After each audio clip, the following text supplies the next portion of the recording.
My name is Maya Caldwell. I'm 20 now, and the night my parents canceled my 18th birthday party for my sister's tantrum was the night I stopped pretending I was part of their family.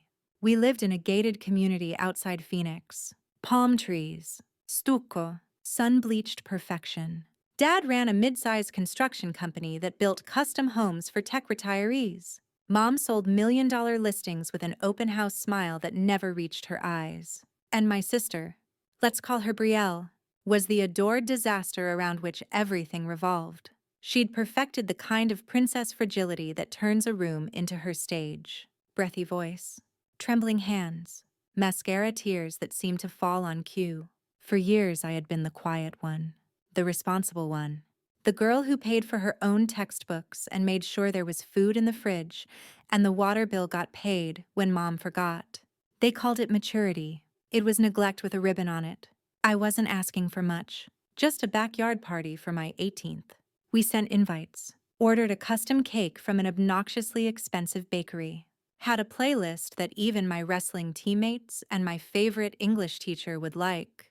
Dad joked about renting an inflatable obstacle course like the ones you see in commercials. I told him I'd split the cost. It felt like permission to exist. Then, 3 days before the party, Brielle's spring break trip to Cancun imploded. Friend drama, deposit gone, the glittering shot at Instagram bliss turning to dust, and the house curdled into crisis. Mom phoned her clients to cancel showings, whispered sloppily about family matters. Dad set aside his poker night and ran a bubble bath with rose-scented bombs. They fed my 24-year-old sister like she was a fragile bird who couldn't chew without supervision. Saturday morning, I was stringing lights across the patio when Brielle floated into the kitchen in silk pajamas, her voice quivering like a violin string. "I cannot handle a party tomorrow," she said. "My therapist warned me about triggers." I looked at Mom, then Dad, waiting for the obvious answer. "We've planned this for weeks. We'll help you cope."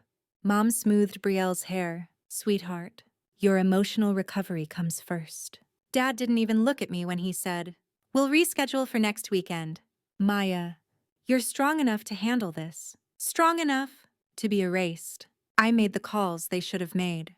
My best friend, my teammates, my favorite teacher who had written my recommendation letters, my manager from the gym who thought of me like a niece.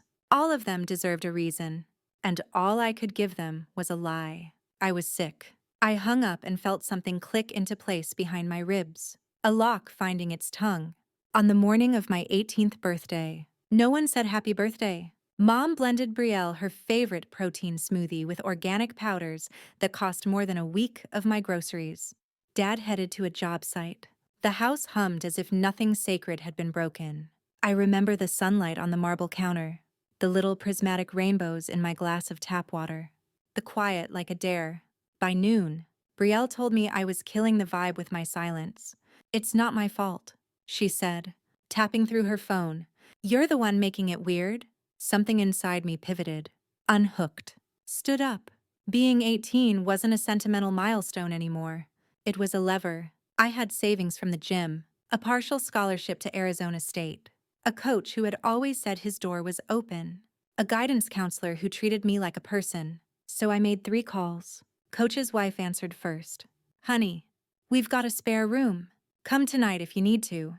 My manager offered 30 hours a week and a raise. My counselor promised to help with paperwork and logistics and told me, with a firmness that warmed my throat, that what my parents were doing was not normal. I lived the next 6 days like a ghost wearing my body. I went to school, to work, to practice, and stopped being the silent engine that ran my family.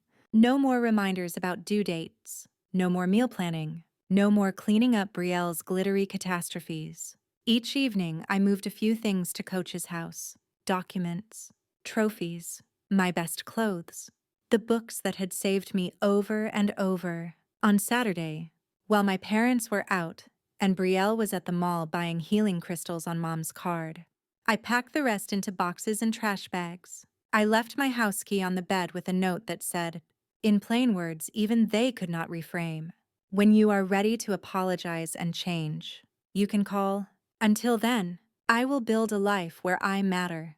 I drove away in Dad's old truck, The only thing he'd ever given me, a vehicle that coughed and rattled and taught me how to listen for failure.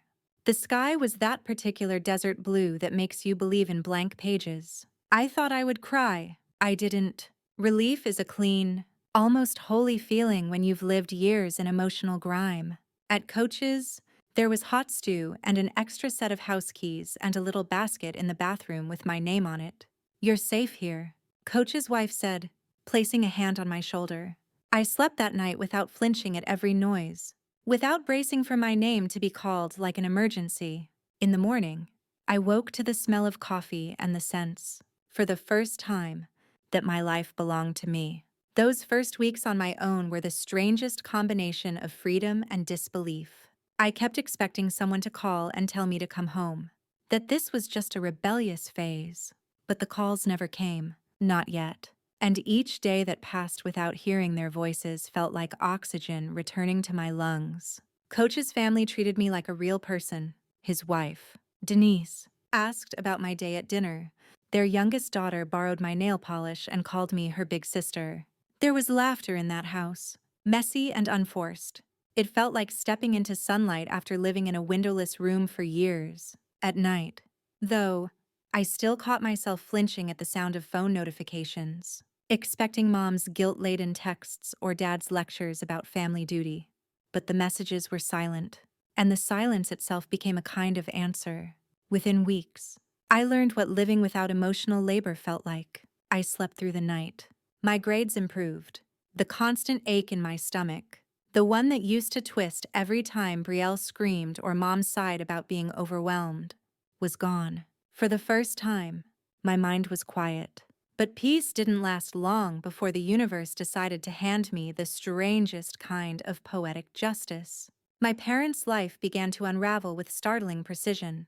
It started small. They missed their mortgage payment. Then two more. Mom lost a high-end client after forgetting a showing date. A friend from school, whose dad worked with my father, mentioned that Dad had lost a major construction contract due to poor organization. I didn't have to ask what that meant. I'd been the one who used to organize his project files, who color-coded his estimates, and double-checked his invoices while he bragged about being a detail-oriented leader. Then came the big one. Brielle. Without me around to clean up her chaos, she fell apart in record time. She failed her classes, then got caught shoplifting a $300 purse from a boutique in Scottsdale. When I heard that, I didn't know whether to laugh or cry. All those years she called me uptight. All those times Mom said she was just emotional. And now she was an adult woman stealing handbags for attention. Dad had to pay thousands in legal fees, and Mom was too embarrassed to show her face at the country club. The part that hit hardest wasn't the chaos. It was realizing how much of their stability had been built on me. I wasn't the problem child they tolerated. I'd been the glue they depended on. And when that glue walked away, the cracks became chasms. Brielle wasn't just reckless. She was dangerous in ways I'd only glimpsed before. A few months later, I heard she'd been siphoning money from Mom's purse and forging Dad's checks for years. Over $35,000 gone, all to fund her self-care shopping sprees and failed influencer brand. The same girl who once called me boring for budgeting was now drowning in her own lies. And still, they protected her. Dad took out another mortgage to cover the debt. Mom started working weekends, and they begged her to get help, but only the kind of help that didn't involve consequences. I'd love to say I felt nothing, but when I saw their perfect family image crumble, the same image they valued more than me, I felt something sharp and cold in my chest. Not guilt, not joy, just the truth. They were finally feeling what I had lived my whole life, being unseen, unsupported, alone. They started calling then, dozens of times, voicemails that sounded like the ghosts of people I used to know. "Maya, please come home. Your sister's struggling. We need your help with the bills. You've always been the mature one. Don't abandon your family." The same script, just spoken through panic instead of pride. I didn't answer. Each ignored call was a small act of self-respect. Each unread text a boundary carved into the ground. I graduated high school that spring, top of my class. Coach and Denise sat in the audience and cheered louder than anyone. When I walked across that stage, I didn't look for my parents. They weren't there. Of course. Brielle had another incident that morning. Something about losing her job and collapsing from stress. Even in their ruin, she found a way to make everything revolve around her. College came like a second chance at existence. Arizona State felt like home before the first semester even started. I majored in business administration. The irony didn't escape me. And worked part-time at a local gym. I built friendships that weren't based on obligation, love that wasn't conditional, and for the first time, a version of myself that didn't revolve around anyone else's approval. Meanwhile, their decline became local gossip. I didn't have to look for it. It found me. Someone would whisper in class about the Caldwells losing their house, or how Brielle had dropped out of college after a plagiarism scandal. Their bankruptcy filing became public record. I scrolled through the documents one night with shaking hands. I should have felt pity, but what I felt was relief. The empire that crushed me had finally crumbled under its own weight. I didn't need to lift a finger. Karma had taken the wheel, and all I had to do was keep moving forward. By the time I turned 20, their lives were unrecognizable. The people who once flaunted their country club memberships and ocean-scented vacations were now working hourly jobs and living in a cramped 2-bedroom apartment. I saw a photo online once. Mom bagging groceries at a local market, still wearing her realtor's smile like armor. Dad looked decades older, hunched under the weight of mistakes he'd spent a lifetime refusing to acknowledge. Brielle, the eternal sun around which they orbited, was pale and bloated, her spark replaced by something hollow and brittle. She'd become a shell of the golden child she once was, though part of me wondered if she'd ever been anything else. It was a random Tuesday night when my phone buzzed with a number I didn't recognize. I almost ignored it, but something made me answer. Dad's voice came through, fragile and aged. "Maya," he said quietly. "Please don't hang up. We need to talk." The words tumbled out. About losing everything. The bankruptcy. The failed marriage. How they were both working minimum wage jobs just to keep the lights on. He said my name like it was an apology. "We know what we did to you. Canceling your birthday. Treating you like you didn't matter. We've been paying for it ever since." For the first time, I heard the truth in his voice. Not performance. Not guilt manipulation. But the raw sound of a man who had finally run out of excuses. He told me they were lost. That Brielle had spiraled again. That they didn't know how to help her. "You're the only one in this family who ever had it together," he said, the words breaking apart. "You became everything we should have supported you to be. We need your guidance." Then Mom came on the line, her voice trembling like glass. "Baby, we're so sorry," she said. And for once, she didn't sound like a woman protecting an image. "We realize now you are the best thing about this family. We threw away the one person who could have saved us." Her sobs filled the line, but I stayed silent. When I finally spoke, it wasn't from anger, it was from clarity. "You don't deserve forgiveness," I said, my voice steady. "You canceled my 18th birthday because Brielle's trip got canceled. You made me the caretaker for a family that never cared for me. You turned me into the adult before I was even allowed to be a teenager. And now that the house has burned down, you're calling the match the problem." I let the silence hang until it hurt. "But," I added, "I'll consider having a relationship with you under certain conditions." I could almost hear them hold their breath. "First, Brielle gets therapy and a job. No more excuses. Second, you both admit, to yourselves and to the world, that the way you treated me was wrong. Third, you understand that I'm not coming home to fix you. If you want me in your life, it's on equal terms. I'm not your emotional crutch anymore," Dad whispered. "Anything? We'll do anything." I didn't believe them then. But over the next month, they actually started to prove me wrong. Brielle got a job at a fast food chain, her first real one ever, and Mom started therapy sessions. Dad joined family counseling. For the first time, they were doing the hard work of being human instead of pretending to be perfect. I met them for coffee a few weeks later at a small cafe downtown. I almost didn't recognize them. They looked smaller somehow, like the world had finally pressed them into proportion.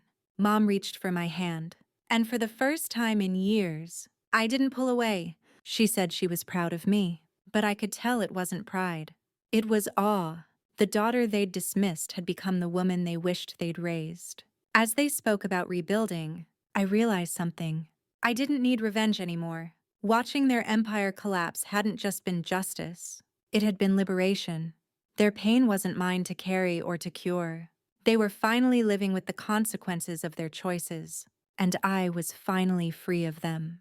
That night, I walked back to my apartment near campus, the desert air cool against my skin, the city lights flickering like distant embers. I thought about the girl who once sat alone on her canceled birthday, wondering what was wrong with her. She'd grown into someone no apology could break. Maybe one day I'll forgive them. Maybe not.